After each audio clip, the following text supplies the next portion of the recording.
Hello students, today we are covering formula list from the chapter Mechanical Properties of Fluids from Hydrodynamics point of view. Last time हम आपको already hydrostatics का formula list provide कर चुके हैं. So today we are doing बेटा hydrodynamics. Let's get started. Students सबसे पहले हमें cover करने होंगे formula related to viscosity. Yes. सबसे पहले हमारे सामने आएगा formula of velocity gradient. Guys, the formula for velocity gradient looks like Vg is equals to dv by dx. कैसे बोलेंगे आप इसे? The rate of change of velocity with respect to distance when measured from stationary layer is called as velocity gradient. Correct है? Unit की अगर हम बात करें, for velocity guys, the unit will be meter per second, and for distance the unit will be meter. So students, meter cancel out हो जाएगा, आपको मिलेगा per second. So for velocity gradient, the unit should be per second. Correct है? Yes. This is for velocity gradient. Students, next formula है हमारे पास आपके लिए Newton's formula.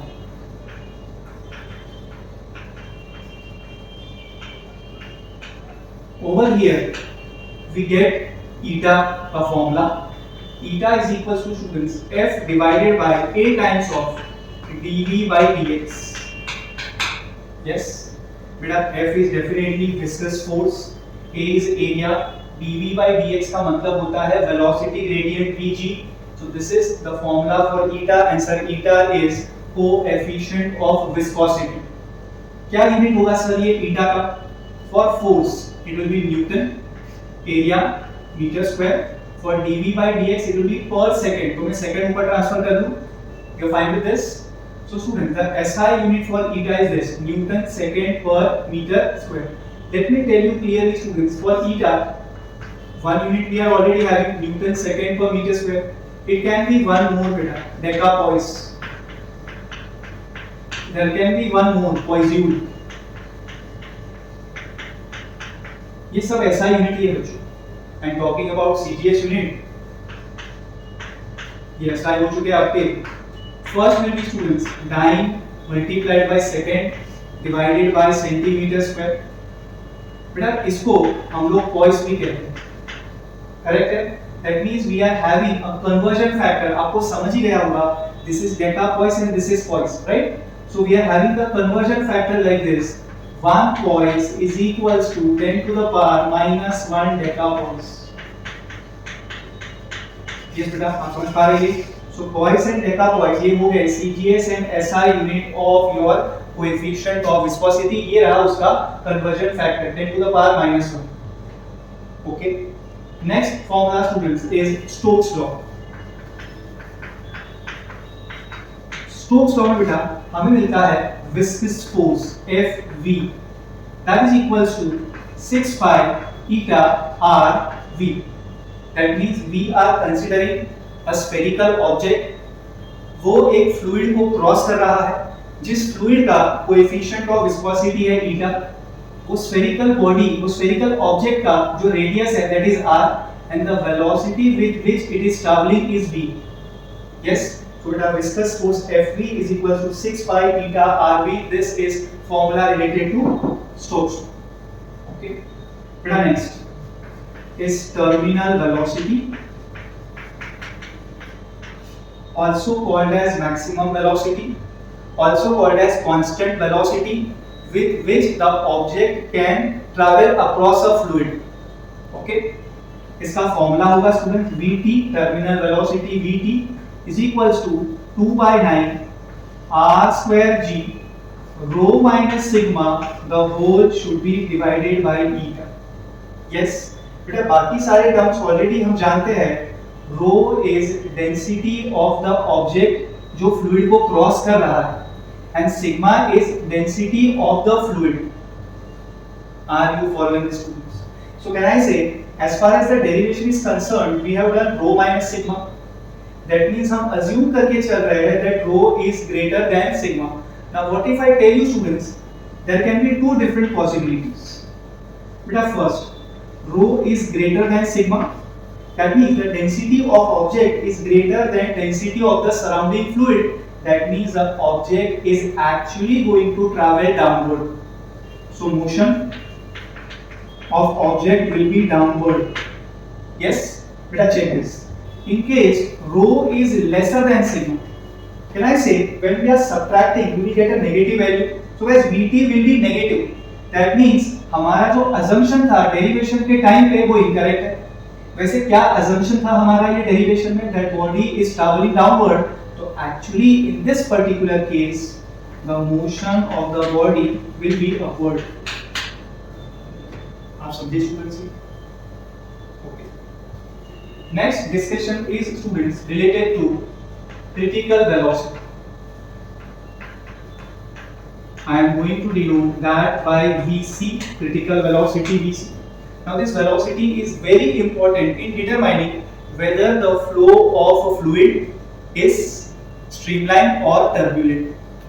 बेटा in case आपके fluid का जो velocity है अभी वो critical velocity से कम है, at that time the flow is considered as streamlined. And इसका अगर exactly उल्टा हो जाता है, आपके fluid का particular velocity critical velocity से ज़्यादा हो जाता है, so flow of the fluid will become turbulent. Yes, आप समझे बेटा कैसे differentiate करना है using critical velocity. Okay. Next students, we are going to discuss about Reynolds number.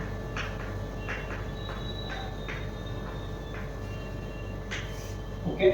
हम इसे Rn से डिनोट करेंगे. Guys, let me share formula of Vc with you in terms of Reynolds number. Then we will rearrange that.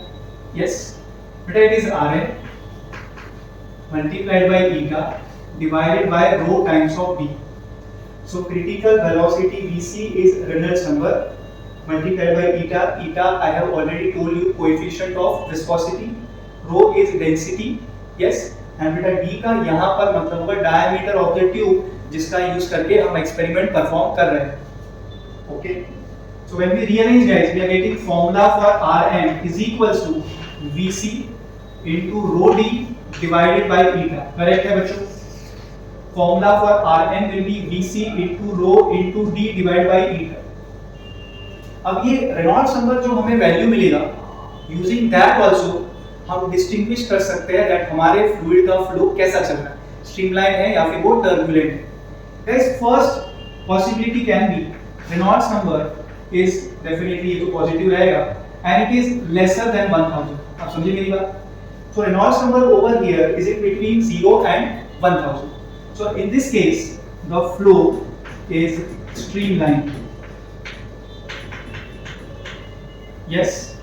Number 3 students, Reynolds number is greater than 2000. That means the flow is turbulent. Yes.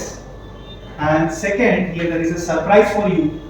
बेटा Reynolds number का जो value है वो इन दोनों के बीच में है 1000 and 2000. So Reynolds number का जो वैल्यू है वो 1000 से ज्यादा है and वो 2000 से छोटा है. बेटा in this case the flow of fluid is called as unsteady. Sir, what is this unsteady? That means students जो streamline flow है वो turbulent में conversion होना शुरू हो चुका है. Yes, are you following this बेटा? क्या चल रहा है ये formula list हमारे hydrodynamics में? Okay, guys, now we are doing equation of continuity, very important for our examination point of view. बेटा इसमें हमें कंसीडर करना होगा एक non uniform tube. That means through out जो उसका एरिया ऑफ क्रॉस सेक्शन है वो डिफरेंट है, इसलिए आपको सब जगह पर जो वेलोसिटी है वो भी डिफरेंट मिलेगा. Now how you are going to relate this area of cross section with velocity? तो बेटा जो फॉर्मूला है इक्वेशन ऑफ कंटिन्यूटी का that looks like this. a times of v will be equals to a constant. A is area of cross section and V is velocity of fluid at that particular point. जहाँ पर area of cross section A है बेटा वहाँ पे velocity V है. That means मैं कह सकता हूँ बेटा A1 V1 will be equals to A2 V2. Are you following this students? आप ऐसा भी लिख सकते थे area of cross section का velocity के साथ में जो relation है वो इनवर्स है, they are inversely proportional to each other. That means students अगर हमें ग्राफ ड्रॉ कर लेते हैं velocity versus area of cross section का, so we will be getting a rectangular hyperbola, because इन दोनों में जो रिलेशन है वो इनवर्स है। जहां पे एरिया ऑफ क्रॉस सेक्शन ज्यादा होगा वहां पे वेलोसिटी कम होगा, जहां पे एरिया ऑफ क्रॉस सेक्शन कम होगा वहां पे वेलोसिटी ज्यादा होगा। यस, रही बात स्टूडेंट्स ये a1 v1 is equals to a2 v2 की, तो यहाँ पर हमें जो वैल्यू मिलेगा that is actually considered as volume flux. बेटा इसको मैं लिख रहा हूँ dv by dt, इसका नाम होगा सर वॉल्यूम फ्लक्स। यस, इसका यूनिट होगा स्टूडेंट्स वॉल्यूम के लिए मीटर क्यूब एंड टाइम के लिए सेकंड। वॉल्यूम फ्लक्स का मतलब होगा students volume of a fluid crossing a particular section in given time, so that's why the unit has to be meter cube per second। yes, तो बेटा ये जो AB जिसको हम कांस्टेंट कह रहे हैं वही कांस्टेंट एक्चुअली है क्या, volume flux. Now students using the formula density is equals to mass upon volume, हम लोग वॉल्यूम फ्लक्स को मास फ्लक्स में भी कन्वर्ट कर सकते हैं। इन केस क्वेश्चन में डिफिकल्टी इंक्रीज करना होगा, सो ये फार्मूला dm by dt भी आपके काम आ सकता है। Sir this dm by dt is called as mass flux and for sure इसका यूनिट होने वाला है students kilogram per second. Are you following this बेटा, mass upon time kilogram per second mass flux. Okay, अब समझिए बेटा कैसे करना है ये। स्टूडेंट्स आप एक टैप का एग्जांपल यहाँ पे कंसीडर कर सकते हैं। आप नल को खुला रखिए, आप देखिएगा जो स्ट्रीम फ्लो होगा वो नीचे गिरते गिरते पतला होते जाएगा। यस, सही है स्टूडेंट्स। यहाँ पर जो वेलोसिटी है वो मैं v1 कंसीडर कर लेता हूं एंड यहाँ पर v2 and here the area of section is a1, here it is a2। बेटा कैन आई से as per our kinematical equation we can come to the conclusion that v2 is greater than v1। Free fall वाला case भी हम consider कर सकते हैं बेटा, v2 will be greater than v1। so as per equation of continuity जहां पे velocity ज्यादा है वहां पे एरिया कम होगा and that's why बेटा जो स्ट्रीम है पानी का वो हमें नीचे गिरते गिरते पतला होता दिखाई पड़ता है। यस, इसको फिनिश करो। Now we are doing Bernoulli's equation. Students पहले जल्दी से थोड़ा हम बेसिक कवर कर लेते हैं, then we are ready for Bernoulli's equation understanding. Okay, what is pressure energy? Guys, this is P into V, pressure multiplied by volume. Okay. What is kinetic energy? Yes, sir, it is obviously half m v square. Make sure बेटा कि आपको समझे capital V I am using for volume, छोटा v I am using for velocity. How to find out potential energy? It is mgh. Obvious? Yes. बेटा pressure energy PV, kinetic energy half m v square and potential energy is mgh. Okay, now as per students Bernoulli's equation for streamline flow at a given point, the summation of pressure energy per unit volume, that means P, pressure energy per unit volume, pressure energy is PV, pressure energy per unit volume मतलब volume cancel out होगा आपको P मिलेगा। yes, kinetic energy per unit volume बेटा half m v square divided by volume, what is mass upon volume, density, that is half rho v square, and the third energy potential energy per unit volume mgh divided by volume beta mass upon volume will give you density यानी rho gh। मैंने क्या कहा आपसे, summation लेना है, ये क्या होगा, कांस्टेंट होगा। सही है students, are you following this? Flow कैसा होना चाहिए, स्ट्रीमलाइन। सो हर एक पर्टिकुलर पॉइंट पे स्टूडेंट्स इन तीनों का जो समीशन होगा वो कैसा रहेगा, कांस्टेंट। क्या था बच्चों, ये pressure energy per unit volume, ये kinetic energy per unit volume, ये potential energy per unit volume, ये तीनों का summation will be a constant. So indirectly sir ये तो आपने हमें law of conservation of energy ही पढ़ा दिया, that total energy will be remaining constant. Okay बेटा, law of conservation of energy ही तो है ये। सो किसी ने पूछा Bernoulli's equation is consistent with, so our answer should be law of conservation of energy. Energy can neither be created nor be destroyed, it can only be converted from one form to other form। तो बेटा energy, total energy कैसा रहेगा, constant. Are you following this students? P plus half rho V square plus rho GH is equals to constant.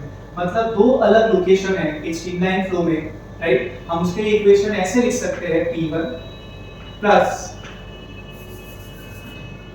P1 plus half rho V1 square plus row GH1 is equals to P2 plus half rho V2 square plus row GH2.